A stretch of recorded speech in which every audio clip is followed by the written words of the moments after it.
Last week on Straight Talk Africa, you and your guest talked about climate change and the climate change conference coming up in Paris, France at the end of this month. What does climate change mean? You can be talking about the weather.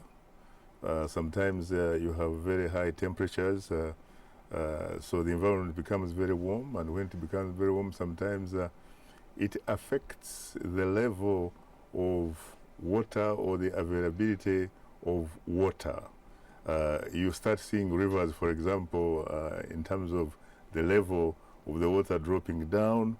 You start seeing lakes doing the same thing. You start sometimes getting forests or neighborhoods getting dry. So you begin getting drought, and as you get those types of things, they begin in turn to affect, for example, crops.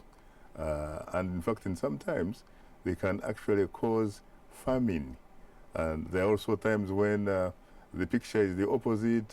You have floods, and when you have floods, of course, you know, it's kind of like hell breaks loose, really. What can Africans who find themselves in those situations, what can they do? How can they combat climate change? It means that they must first and foremost be aware that there is such a thing as climate change.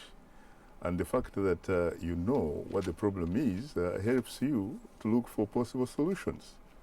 We're talking about communities preparing themselves. And here sometimes you also need leadership from government authorities. You need government to step in and provide a sort of civic and reality check type of exposure.